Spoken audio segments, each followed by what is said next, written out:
Antes de orarmos juntos, quero que você respire fundo e permita que sua mente se acalme. Esqueça por um momento as preocupações do dia, as distrações da vida e tudo aquilo que tenta roubar a sua paz.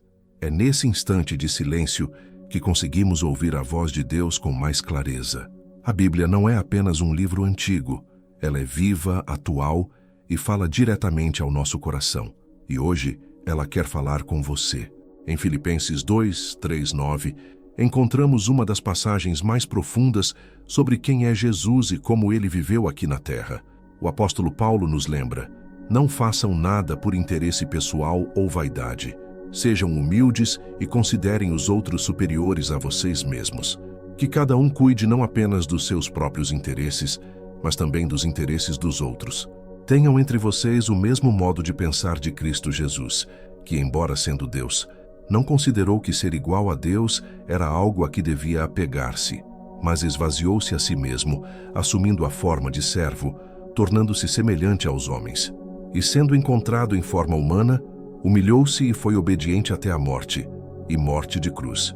Por isso, Deus o exaltou soberanamente e lhe deu o nome que está acima de todo nome. Essas palavras revelam mais do que um simples comportamento. Elas revelam o próprio coração de Cristo. O Filho eterno de Deus, cheio de poder e glória, escolheu descer ao nosso nível para nos alcançar. Ele deixou o trono do céu para entrar no nosso mundo de dor e pecado, e fez isso voluntariamente, sem buscar aplausos ou reconhecimento. Hoje, antes da nossa oração, reflita sobre isso. Jesus, mesmo sendo Deus, escolheu se esvaziar para nos salvar. Ele não apenas veio ao mundo, mas se fez humilde e servo, para que pudéssemos experimentar o amor do Pai. Essa é a base de tudo o que cremos. Se essa mensagem tocou seu coração, escreva glória a Deus nos comentários e compartilhe esse momento com alguém que precisa ouvir essa palavra hoje. A grandeza de Cristo não se revelou em coroas de ouro, mas em humildade. Ele, que tinha todo o direito de permanecer exaltado, preferiu se abaixar. Ele não se agarrou ao privilégio de ser igual a Deus, mas decidiu viver como nós, sentir a nossa dor, enfrentar a nossa fraqueza. Esse é o mistério da encarnação, o Criador se tornando criatura para resgatar o que estava perdido. Enquanto a natureza humana busca constantemente status, poder e reconhecimento, Jesus nos mostrou outro caminho, o caminho da renúncia, do serviço e do amor sem reservas. Ele não veio para ser servido, mas para servir. Pense nisso. O Senhor do Universo ajoelhando-se diante de homens comuns, lavando seus pés empoeirados. Ele não precisava fazer isso, mas escolheu fazê-lo para nos ensinar o valor da verdadeira grandeza. O mundo nos diz que devemos subir, conquistar posições, vencer competições. Mas Cristo nos ensina que o verdadeiro triunfo está em descer, em nos tornarmos servos, em cuidar do próximo mesmo quando ninguém aplaude. Ele nos mostra que a humildade não é sinal de fraqueza, mas de força verdadeira. E quando olhamos para a vida de Jesus, percebemos que cada gesto dele foi marcado por compaixão. Ele tocou os intocáveis, curou os esquecidos, estendeu a mão aos rejeitados. Essa é a mente de Cristo que Paulo nos convida a ter. Não é apenas um chamado para admirarmos Jesus, mas para vivermos como ele viveu. Se queremos segui-lo de verdade, precisamos estar dispostos a abrir mão do orgulho e da vaidade, substituindo-os por um coração humilde e disposto a servir. Se você deseja esse coração humilde como o de Cristo, declare nos comentários: Senhor, molda-me segundo a tua vontade. Quando Jesus escolheu a humildade, ele não apenas deu um exemplo distante para ser admirado, ele nos deixou um modelo real para ser seguido. E é nesse ponto que a mensagem de Filipenses se torna tão desafiadora. Tenham em vocês o mesmo pensamento que houve em Cristo Jesus. Isso significa que não basta reconhecer a humildade dele. Precisamos deixá-la transformar o nosso coração. A verdade é que muitas vezes nosso orgulho se manifesta de maneiras sutis. Queremos ser reconhecidos, queremos que os outros percebam nosso esforço, buscamos ser valorizados. E quando isso não acontece, facilmente nos frustramos. Mas Jesus nos ensina que a verdadeira recompensa não vem dos aplausos dos homens, e sim da aprovação do Pai. Imagine o contraste. Enquanto reis terrenos constroem palácios para serem servidos, o Rei dos Reis escolheu nascer numa manjedoura. Enquanto muitos se exaltam para conquistar poder, ele se rebaixou até a morte de cruz. O amor dele não foi teórico, mas prático, sacrificial, total. Essa é a beleza do Evangelho. Aquele que tinha todo o direito de ser exaltado, escolheu se humilhar para que nós pudéssemos ser levantados. Ele trocou a glória celeste pela vergonha da cruz. E fez isso por amor a mim e a você. E aqui está o convite.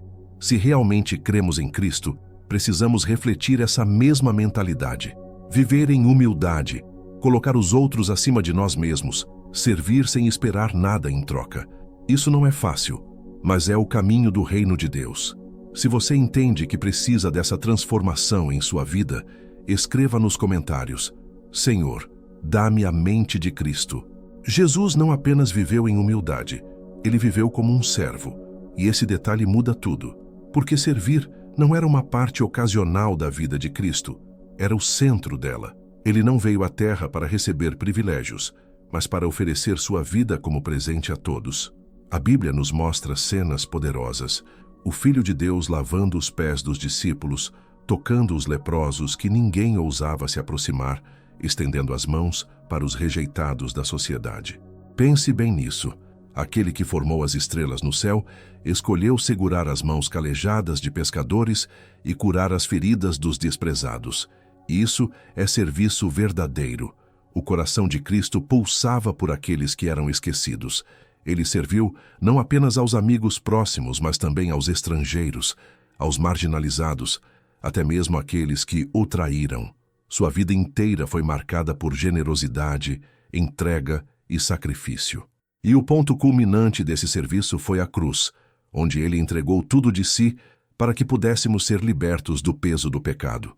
Isso nos mostra que servir não é uma opção para o cristão, é um chamado. Somos convidados a amar como ele amou, a cuidar como ele cuidou, a estender as mãos mesmo quando não há reconhecimento algum. Servir é o reflexo mais puro da presença de Cristo em nós. Se você deseja aprender a servir como Jesus serviu, escreva: Eu escolho ser um servo do Senhor nos comentários. O maior ato de serviço de Cristo foi quando ele entregou a própria vida em nosso lugar. Na cruz, Jesus carregou não apenas o peso físico da dor, mas o fardo espiritual de toda a humanidade. Ali, ele levou sobre si a culpa, a vergonha e o castigo que pertenciam a nós. O justo morreu pelos injustos para que pudéssemos ser reconciliados com Deus. Esse sacrifício não foi um acidente, mas parte do plano perfeito do Pai. Jesus não resistiu, não recuou, não desistiu. Mesmo sabendo da angústia que enfrentaria, escolheu seguir em obediência até o fim. A morte na cruz foi o ápice da obediência e da entrega. E foi justamente por isso que ele se tornou o Cordeiro perfeito, capaz de pagar a dívida que nenhum de nós jamais poderia quitar. Quando olhamos para a cruz, vemos mais do que sofrimento, vemos vitória. Porque foi ali que o poder do pecado foi quebrado, que o caminho para a salvação foi aberto e que o amor de Deus foi revelado de forma plena. Não existe ato maior de humildade e amor do que esse: entregar a própria vida para salvar aqueles que não tinham como se salvar sozinhos. Esse é o padrão que Cristo nos deixa: um amor que se entrega, uma vida que não se apega a si mesma, mas que se doa pelos outros. Ele nos chama a carregar nossa própria cruz diariamente, vivendo em renúncia e obediência, sabendo que assim como houve glória após o sacrifício dele, também haverá recompensa para aqueles que permanecem fiéis. Se você é grato pelo sacrifício da cruz, declare nos comentários: Obrigado, Jesus, pela minha salvação. Um dos aspectos mais desafiadores do exemplo de Cristo é a sua obediência. Ele não apenas obedeceu em momentos de facilidade, mas também quando a dor era insuportável. No jardim do Getsêmani, às vésperas da crucificação, Jesus derramou sua angústia diante do Pai. Ele disse: Minha alma está profundamente triste até a morte. E ainda assim, em oração, declarou: Pai, se possível, afasta de mim este cálice. Contudo, não seja feita a minha vontade, mas a tua. Ali vemos a obediência levada ao extremo. Não era apenas sobre aceitar uma missão, mas sobre abraçar o sofrimento que viria. o peso do pecado, a rejeição, a dor física e espiritual. E mesmo assim Jesus se entregou, escolhendo a vontade do Pai acima da sua. Essa é a essência da verdadeira obediência, dizer sim a Deus, mesmo quando isso custa tudo. Para nós, esse é um chamado profundo. Muitas vezes, queremos obedecer apenas quando é conveniente, quando não exige sacrifício. Mas o modelo de Cristo nos mostra que a obediência verdadeira implica renúncia, implica morrer para nós mesmos, abrir mão de vontades pessoais para que o propósito de Deus se cumpra em nossas vidas. A cruz nos lembra que a obediência de Cristo trouxe salvação ao mundo inteiro, e nossa obediência, mesmo que pareça pequena, pode transformar histórias, alcançar pessoas e revelar a glória de Deus em lugares que jamais imaginamos. Se você deseja viver uma vida de obediência, escreva nos comentários: Senhor, ensina-me a obedecer. Ter a mente de Cristo significa compreender que a obediência não é parcial, não é seletiva e não se limita aos momentos confortáveis. Jesus nos mostrou que obedecer ao Pai pode nos levar a caminhos difíceis, mas sempre conduz à vitória eterna. Ele não recuou diante da cruz, e justamente por isso o seu nome foi exaltado acima de todo nome. Esse é o padrão do reino de Deus. Primeiro a renúncia, depois a exaltação. Primeiro o sacrifício, depois a glória. Primeiro a cruz, depois a coroa. O mundo tenta nos convencer de que devemos buscar atalhos, viver para nós mesmos e conquistar o que desejamos sem limites. Mas Cristo nos mostra um caminho completamente diferente. O caminho da humildade, do serviço e da obediência. É nesse caminho que encontramos a verdadeira liberdade, porque, ao contrário do que parece, obedecer a Deus não nos aprisiona, mas nos liberta. Nos liberta do peso do pecado, da escravidão do ego, da necessidade constante de reconhecimento humano. Quando escolhemos viver como Cristo viveu, experimentamos a paz que o mundo não pode oferecer. E o mais poderoso é que não precisamos percorrer esse caminho sozinhos. O Espírito Santo nos fortalece, nos guia e renova a nossa mente todos os dias. Ele é quem nos capacita a vencer o orgulho, a renunciar ao pecado e a escolher a vontade de Deus acima da nossa. Se você deseja essa transformação diária pelo Espírito Santo, declare nos comentários: Renova-me, Senhor, segundo a tua vontade. A Bíblia nos revela um princípio poderoso. Depois da obediência de Cristo até a morte, veio a exaltação. O texto de Filipenses nos diz que Deus o exaltou soberanamente e lhe deu o nome que está acima de todo nome. Isso significa que a vitória sempre vem após a entrega, que a glória sempre vem depois do sacrifício. Esse padrão não mudou. Na nossa vida, também é assim. Muitas vezes, queremos os resultados sem passar pelo processo. Queremos a recompensa sem a renúncia, a bênção sem a obediência.